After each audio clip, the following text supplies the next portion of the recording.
30 नवंबर तक का टारगेट रखा गया, लगता है कि अचीव हो पाएगा? अभी तक की क्या स्थिति है? इस समय अगर हम देखें तो वैक्सीनेशन की सेकेंड डोज की अचीवमेंट प्रदेश सरकार की 85% के आसपास है, और अगले एक सप्ताह से 10 दिन के भीतर हमें पूरी उम्मीद है कि हम जो तय टारगेट है उसे अचीव कर लेंगे। फील्ड में सब लोग एक्टिवेटेड हैं। ज़िला स्तर पे डेली जो हमारे डीसीज और सीएमओज हैं वो उसको रिव्यू कर रहे हैं। यहाँ राज्य स्तर पे मैं लगभग रोज़ सभी उपायुक्तों और मुख्य चिकित्सा अधिकारियों से बात कर रहा हूँ। मुख्य सचिव रेगुलर बेसिस पे इसे मॉनिटर कर रहे हैं। सीएम साहब हर दूसरे तीसरे दिन इस पे हमसे चर्चा करते हैं और फीडबैक लेते हैं, और पीछे उन्होंने सब डीसीज के साथ इसके बारे में वीसीबी की थी। सो सरकार में हर स्तर पे हम पूरी तरह से जागरूक हैं ताकि जो हमारा ये लक्ष्य है 100% वैक्सीनेशन या सैचुरेशन ऑफ वैक्सीनेशन जिसे हम कह रहे हैं, उसे हम अचीव कर पाएँ। सर, कौन से जिला भी ऐसे हैं जो सेकेंड डोज कंप्लीट कर चुके हैं या जल्दी ही कंप्लीट होने वाले हैं? किन्नौर, लाहौल और सोलन अभी तक 100% अचीवमेंट कर चुके हैं। बाकी जो ज़िले हैं उनमें जो हमारे छोटे ज़िले हैं जैसे बिलासपुर है, हमीरपुर है, ये ज़िले काफ़ी नज़दीक हैं अपना टारगेट अचीव करने के। शिमला में भी ठीक प्रोग्रेस चल रही है। मंडी, कांगड़ा दो हमारे जो सबसे बड़े ज़िले हैं, वहाँ अभी हमें उम्मीद है कि अगले 5 से 7 दिनों के भीतर जितनी पेंडेंसी है वो हम कंप्लीट कर लेंगे और टारगेट अचीव करेंगे। सर, कोविड पॉजिटिविटी दर की अगर बात करें तो आपको लगता है कि अब स्थिर हो चुका है? हालांकि कुछ चीज़ें सामने आई थी कि डेथ रेट जो है वो एवरेज के हिसाब से ज़्यादा लग रहा था। देखें, जहाँ तक कोविड की स्थिरता का सवाल है, इस पर टिप्पणी करना तो उचित नहीं होगा, लेकिन अगर डेटा के हिसाब से हम चलें तो देश में 1,30,000 के आसपास अगर एक्टिव केसेस हैं, हिमाचल में अब 800 कुछ केसेस हमारे पास एक्टिव हैं, तो एक डाउनवर्ड ट्रेंड तो पिछले 2 माह से हमें नज़र आ रहा है। नए केसेस की रिपोर्टिंग भी प्रतिदिन कम हो रही है। तो ये इंडिकेशंस हैं कि अभी इन्फेक्शन का जो रेट है वो कम हो रहा है, लेकिन इसे हल्के में लेना एक भयानक गलती हो सकती है, क्योंकि अगर हम देखें तो आज की डेट में यूरोप में, दूसरी कंट्रीज़ में फिर से कोविड जो है वो अपनी एक नई पीक की तरफ बढ़ रहा है। बहुत सारी कंट्रीज़ ऐसी हैं जहां पर अभी भी लॉकडाउन लग रहा है या लगाया जा रहा है आज की तिथि में। सो ये सारी परिस्थितियां हमें ये इंडिकेट करती हैं कि भविष्य के लिए हमें बहुत सजग रहना है और ये सुनिश्चित करना है कि किसी प्रकार की गफलत का शिकार हम लोग ना रहें, और ये कतई मान के ना चलें कि कोविड समाप्ति की ओर है। सर, माना जा सकता है कि थर्ड वेव का खतरा जो है अभी बरकरार है? देखें, ये कोविड एक इन्फेक्शन है। इसका वायरस कब कहाँ से ट्रांसमिट होता है ये लगभग पिछले 2 सालों में भी हम नहीं जान पाए हैं। तो वो खतरा तो हमेशा है, लेकिन इस समय थोड़ी बेहतर स्थिति ये ज़रूर है कि गिनती कम है, नई इन्फेक्शंस कम आ रही हैं। तो एज ऑन डेट हम एक कंपैरेटिवली सुखद स्थिति में अपने आप को मान सकते हैं। सर, जिस तरह से टारगेट 30 नवंबर तक रखा गया है दूसरी डोज का, लेकिन कुछ लोगों को इस तरह के मैसेज आ रहे हैं, दूसरी डोज लगाई नहीं है लेकिन उनको जो है वो दूसरी डोज का मैसेज आ रहा है कि आपने लगा ली है, आप सर्टिफिकेट डाउनलोड कर सकते हैं। वो क्या कारण है? हाँ, इसमें कुछ भ्रांतियां ज़रूर हैं जो आज मैं आपके माध्यम से क्लैरिफाई करना चाहूँगा।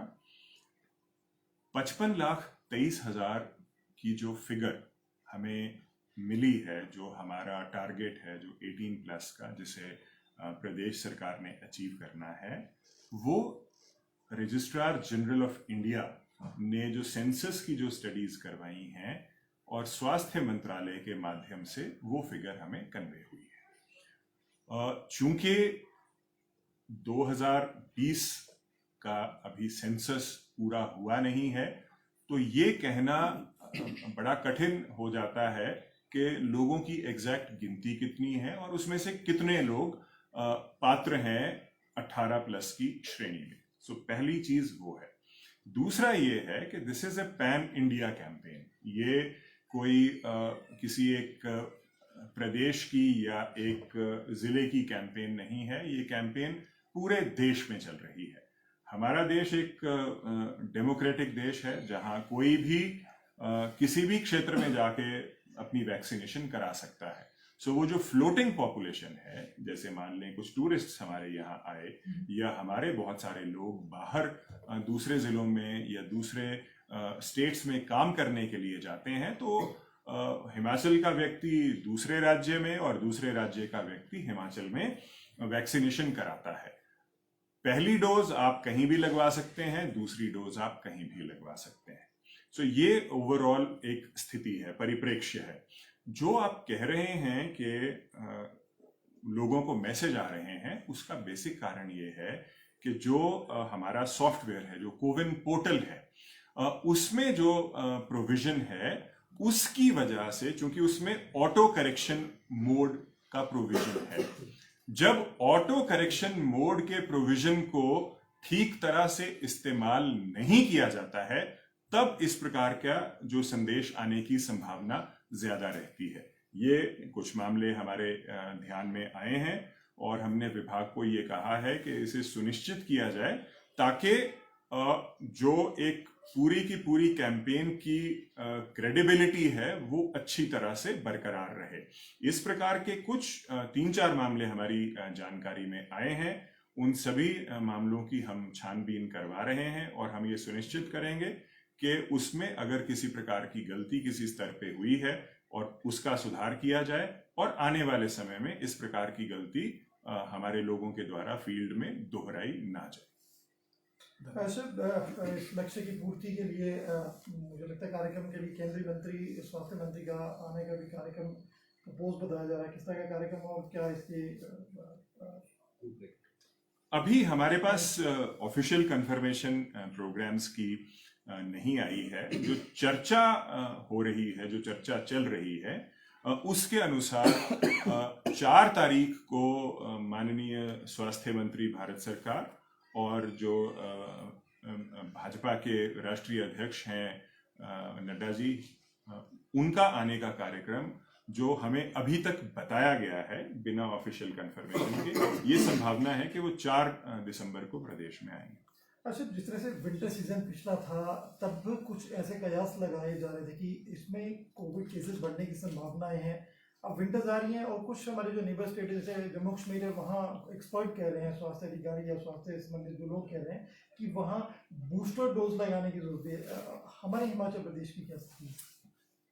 नंबर 1, अब हम लगभग 2 साल का तजुर्बा प्राप्त कर चुके हैं कोविड को डील करने का। वेदर के साथ इसका कोरिलेशन इनिशियल स्टेजेस पे चर्चा का विषय था, लेकिन इन 2 सालों ने हमें ये सिखाया है कि वेदर के साथ इसका डायरेक्ट संबंध साइंटिफिकली प्रूव नहीं हुआ और ना ही ये एस्टेब्लिश हो पाया है। तो इसलिए ये कहना कि गर्मी में कम हो जाएगा, सर्दी में बढ़ जाएगा, ये कोई बहुत उचित तथ्य नहीं है। इतना जरूर है कि सर्दियों में हम इंडोर ज्यादा रहते हैं, खिड़कियां बंद रहती हैं, ताजा हवा आती नहीं है, एक कमरे में ज्यादा लोग इकट्ठे होकर बैठ जाते हैं, तो उससे संभावना इन्फेक्शन के फैलने की ज्यादा बन जाती है।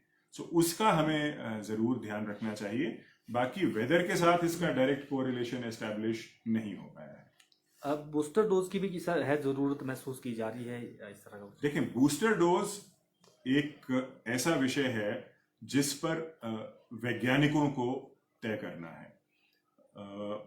अभी बच्चों के लिए भी वैक्सीन जो है वो पाइपलाइन में है, बूस्टर डोज की चर्चा है। तो ये दोनों मुद्दे ऐसे हैं जिस पे जो हमारी साइंटिफिक कम्युनिटी है, जो हमारे रिसर्चर्स हैं, वो काम कर रहे हैं। जो उसकी फाइंडिंग्स आएंगी और भारत सरकार से उससे संबंधित जो रिकमेंडेशंस आएंगी, पूरे देश की भांति हिमाचल प्रदेश भी उन्हीं पे काम करेगा।